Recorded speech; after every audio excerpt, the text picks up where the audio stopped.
नुसल्ली व नुसल्लिमु अला रसूलिल करीम।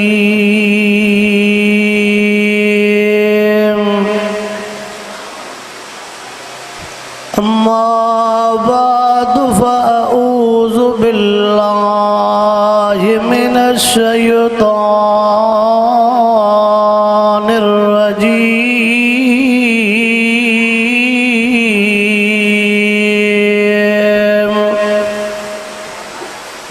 बिस्मिल्लाहिर रहमानिर रहीम।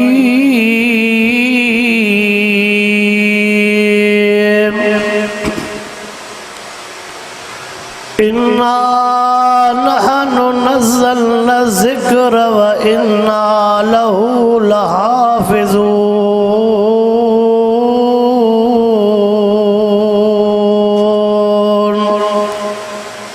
इन्नल्लाह व मलाइकतहू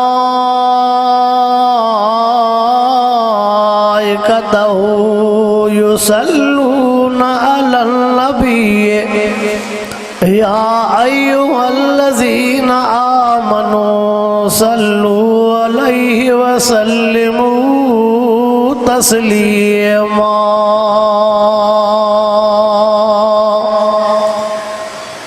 अल्लाहुम्मा सल्लि अला सय्यिदना व मौलाना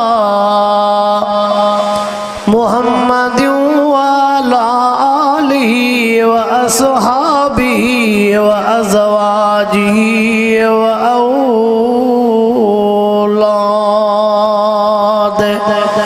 व औलादिहि व अहलि बैतिहि अजमईन।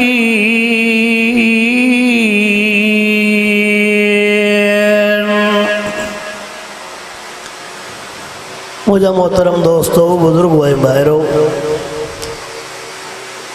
रब करीम जा तव्हां सां गुनहगारनि ऐबदारनि बदकारनि जे मथां अणगणिया एहसान ऐं महिरबानियूं। जंहिं रब करीम तव्हां असांखे हिन अंदरूने सिंध जे अज़ीम क़दीमी इदारे जी तरफ़ खां थींदड़ हिन अज़ीम शान दस्तारे फ़ज़ीलत कॉन्फ्रेंस में रब साईं घुराए करे क़ुरान पाक जो दीदार भी करायो आहे ऐं क़ुरान पाक जे ॻाल्हियुनि जे ॿुधण ऐं ॿुधाइण जी तौफ़ीक़ अता फ़रमाई आहे। अवां जो हुत हुत वेहण इहो जलसे जे त ख़िलाफ़ आहे, पर ईअं अख़लाक़ी बि मज़ो नथो ॾे। ॿ ॼणा हुते वेठा हो, ॿ ॼणा हुते, ॿिया हिकिड़ा उस ते हुन पासे, हिकिड़ा हुन पासे ते, तव्हां पोयां दोस्त अॻे सुरी था चओ वाइद बि ॿुधण अचो, असां ॿोलियुनि जो बि चयो न वठो त कमु कीअं थींदो। ओरे सुरिजो ओरे सुरिजो। अब ग़ुलाम सवाब चढ़ो अछड़ी ॾाढ़ी सां रड़ियूं करे करे हलियो वियो। ये हर एक जो मौलवी रड़ियूं करे मोला सिबकुतला जोगी साहब चंदो काथों मां आयो आ विसरे हाणे हे त को टुकरी टुकरी में वेठा ओरे सुरिजो ओरे सुरिजो। ओ कुंड वारा ओरे ओरे अचो कुरानी ता भला जा ओरे वारा से गोट वञो अशी ॾाढी वारा वियो बाक़ी ॿिया ओरे सुरिजो। अब तव्हां बि थोरो ओरे सुरिजो ओरे ओरे सुरिजो ओरे सुरिजो।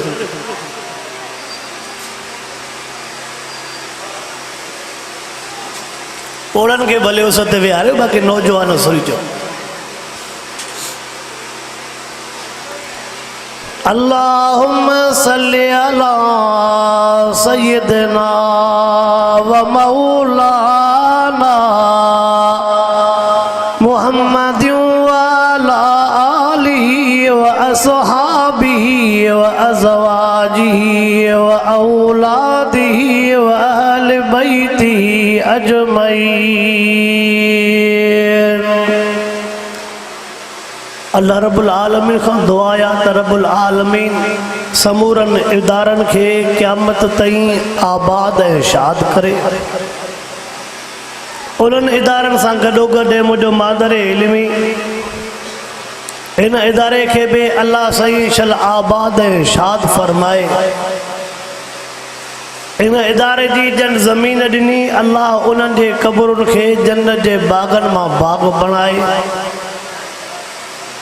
अल्लाह रब्बुल आलमीन जन्नतुल फिरदौस में उन्हनि जा दर्जा बुलंद फरमाए, इदारे जा आबाद कंदड़ मुंहिंजा मोहसिन, मुंहिंजा मुरबी हर साईं उस्ताद फज़ुल्ला साहब रहमतुल्लाह अलैह, अल्लाह उन्हनि जे क़ब्र खे भी मुनव्वर बणाए। उस्ताद मोहतरम रहमतुल्लाह अलैह जे रूह खे अॼु ज़रूर ख़ुशी हूंदी जो उन्हनि जे हिन पोखियल बाग में जंहिं नमूने पाणी हली रहियो आहे, जंहिं नमूने उन जे बाग मां ये अजीब अजीब मेवा पैदा थी रहा हन। अल्लाह सही उस्ताद मोहतरम जा दर्जा जन्नतुल फिरदौस में बुलंद फरमाए। मुझे रूहानी भाइरनि उस्ताद साईं रहमतुल्लाह अलैह जे फर्जंदनि जे इल्म में उम्र में अल्लाह साईं शल बरकतूं नसीब फरमाए जो पंहिंजे बाबे साईं जे हिन बाग के संभालियूं वेठा हन।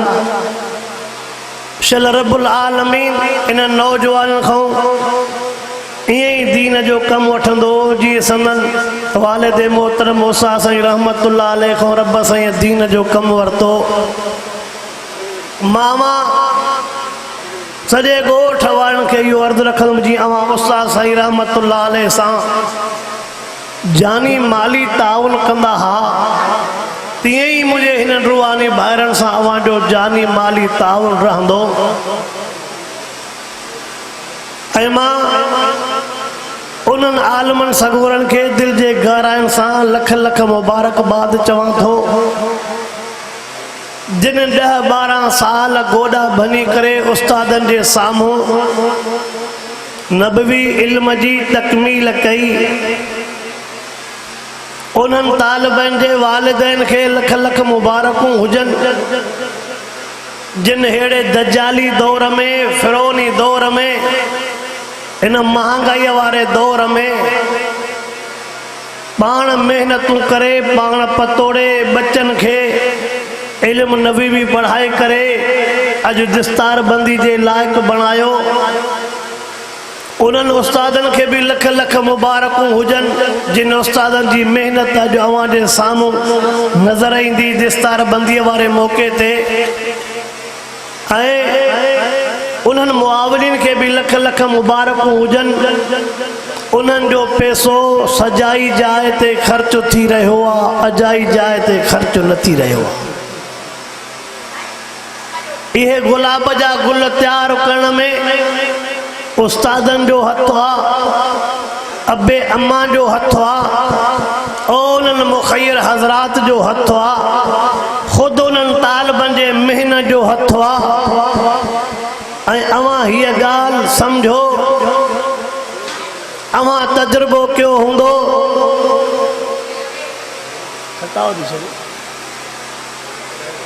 अवां हीअ ॻाल्हि सम्झो, अवां इहो तजुर्बो कयो हूंदो, अवां खे हाफ़िज़ कंहिं मिनिस्टर जो पुटु नज़र न ईंदो, कंहिं ज़मींदार जो बच्चो अवां खे हाफ़िज़ नज़र न ईंदो, कंहिं वॾे मिनिस्टर MNA MP जो पुटु अवां खे आलिम नज़र न ईंदो। मां पंहिंजे नंढे ज़हन जे लिहाज़ सां इहा शइ सोचींदो आहियां त ग़रीब जो पुटु, मिस्कीन जो पुटु, यतीम इहो हाफ़िज़ थिए थो, इहो आलिम थिए थो। वॾनि वॾनि माण्हुनि जा पुट हाफ़िज़ आलिम नथा थियनि, सबबु छा आहे? मां नंढे ज़हन ते इन लिहाज़ सां बीठो आहियां इन ॻाल्हि ते त क़ुरान पाक जंहिंजे मथां नाज़िल थियो उहो मिठड़ो मुहम्मद पाण यतीम। क़ुरान पाक जंहिंजे मथां नाज़िल थियो उहो मिठड़ो मुहम्मद पाण मिस्कीन हो। पोइ जॾहिं मोड़ में पुखो ई मिस्कीननि ऐं यतीमनि जो आहे त क़यामत ताईं पुखो थींदो बि उन्हनि ॾे, क़यामत ताईं थींदो बि। महबूब मुस्तफ़ा करीम सल्लल्लाहु अलैहि वसल्लम केॾी महिल हलनि था, केॾी महिल बंदि था थियनि। महबूब मुस्तफ़ा करीम सल्लल्लाहु अलैहि वसल्लम जा उहे उम्मती खुश नसीब भागन वारा जिनजे बच्चन जे मथों अज मिठे मोहम्मद करीम जे इल्म जो ताज सजायो वींदो। ओ मुसलमानो अज रीस करण जो टाइम आ, रीस करण जो टाइम आ। तोखे मुखे त शरीयत हीअं थी चवे पई हीअ रीस करे सघे तो फलाणे जो पुट हाफ़िज़ थियो, मां पंहिंजा ॿ पुट छो न हाफ़िज़ कयां। फलाणे जो बच्चो आलिम थियो, मां पंहिंजा ॿ बच्चा छो न आलिम बणायां। अल्लाहु अकबर। मां हीअं बि चवंदो आहियां शादीअ जा हार हर कंहिंजो बच्चो पाईंदो, पर क़ुरान जा हार कंहिंजो कंहिंजो बच्चो पाईंदो आहे। घोटन जे मुंह में दुनिया जे घोटन जे मुंह जे बे चेहरे उन जे चमक दे दिस जाए, मुंह जे रौनक दे दिस जाए, पर जो कुरान वारे घोटन जे चेहरन जे चमक दे भी निहार जाए। अशा वगड़ा पातल हूंदा, मथे जे मथों ताज सजायो वींदो, वाह जो कुरान पाक जो नूर उन जे चेहरे में नजर ईंदो। अल्लाहु अकबर। मां उन्हनि अबनि खे वॾी मुबारक ॾींदो आहियां। अहिड़े दजाली दौर में जेकॾहिं उन्हनि जो बच्चो उन सां गॾु कमाए हा 800-900 ॾिहाड़ी त ॿिए खे कमाए ॾियां, अबो बच्चे खे चवे थो न मुंहिंजा बच्चा अञा मां कमाइण जहिड़ो आहे, अञा मुंहिंजा हॾ हलनि था पिया, अञा मां मज़दूरी करे सघां थो, मुंहिंजे लाइ वॾे में वॾी दौलत ई आया, तूं पढ़, तुंहिंजा अंगल तुंहिंजो ख़र्चो लटो कपड़ो मां बर्दाश्त कंदुमि। हा मुंहिंजा बच्चा मूंखे दस्तार बंदी करे ॾे, तुंहिंजे मथों उस्ताद तुंहिंजे मथों वॾड़ा ताज सजाइनि, इहो ई मुंहिंजे लाइ गंजो आहे। पुट तूं पढ़, बस तूं पटको ॿधी दस्तार ॿधी आहे, मुंहिंजे लाइ इहा ई वॾी खुश नसीबी। अल्लाहु अकबर। जी अबो मेहनत कंदो आहे तीअं अम्मा जीजल भी मेहनत कंदी आहे। ओ कलमे पढ़ंदड़ मुसलमान, तोखे मूंखे भी बच्चा प्यारा आहिनि, पर कमाए उहे विया जिन बच्चनि खे अखियुनि खां परे करे कलामुल्लाह जे तालीम जे लाइ मोकिलियो, मिठे महबूब मोहम्मद करीम जे तालीम जे लाइ मोकिलियो। हा मज़ो त तॾहिं थींदो जॾहिं रमज़ान मुबारक जे महीने में गरीब मिस्कीन तोखे मुसल्ले ते नज़र ईंदो, वॾो माण्हू तोखे मुसल्ले खां पोइ ते नज़र ईंदो। मौलवियुनि ते तनक़ीद करणु सवली आहे। असां त पंहिंजे वसाधार माण्हू तयार करे ॾिनासीं, को बि तव्हां मूं ईअं न चवंदो असां वटि रमज़ान में तरावीहनि जे लाइ कोई कोन हो, को बि तव्हां मूं ईअं कोन चवंदो ॼञ मौजूद हुई पर निकाह पढ़ाइण वारो कोई कोन हो, तव्हां मां कोई बि ईअं न चवंदो जनाज़ो तयार हो, गुस्ल जराइण वारो कोई कोन हो, गुस्ल जे लाइ तव्हांखे माण्हू तयार करे ॾिनासीं, ईदेन जुमे जे लाइ माण्हू तव्हांखे तयार करे ॾिनासीं, निकाह जे लाइ माण्हू तव्हांखे तयार करे ॾिनासीं। इन दजाली दौर में चंदो करणो जलसो करणो केॾो वॾो ॾुखियो मामलो आहे। अल्लाहु अकबर। बच्चनि खे पढ़ाइणो केॾो वॾो मामलो आहे, पर उहे ख़ुशि नसीब थी भागन वारा थी जेके पंहिंजे बच्चनि खे हाफ़िज़ भी बणाइनि था, आलिम भी बणाइनि था। मां हीअं चवंदो आहियां मतिलबु पुट जे शादीअ जी एॾी पीउ माउ खे ख़ुशी न थींदी हुजे, माना पुट जे शादीअ जी ख़ुशी एतिरी पीउ माउ खे न थींदी हुजे जेतिरी बच्चे जे दस्तार बंदीअ जी ख़ुशी पीउ माउ खे थींदी आहे। चओ इंशाअल्लाह। मां त तुंहिंजो मेज़बान आहियां, मां त तुंहिंजे घर जो भाती आहे। असांजे सिंध सुवारी जाओ हैदराबाद खां कही आयल बेहतरीन लाजवाब खतीब हर साईं सबक़तुल्लाह जोगी साहब जन मौजूद आहिनि। अल्लाह रब्बुल आलमीन खां दुआ आया रब्बुल आलमीन चल हिन इदारे के समूरनि इदारनि के क़यामत ताईं आबाद शाद रखे। अल्लाह रब्बुल आलमीन गोठ वारनि के उहे ई माज़ी वांगुर इन्हनि सां जानी माली ताउन करण जी तौफ़ीक़ अता फरमाए। व आखिर दावाना अनिल हम्दुलिल्लाह रब्बिल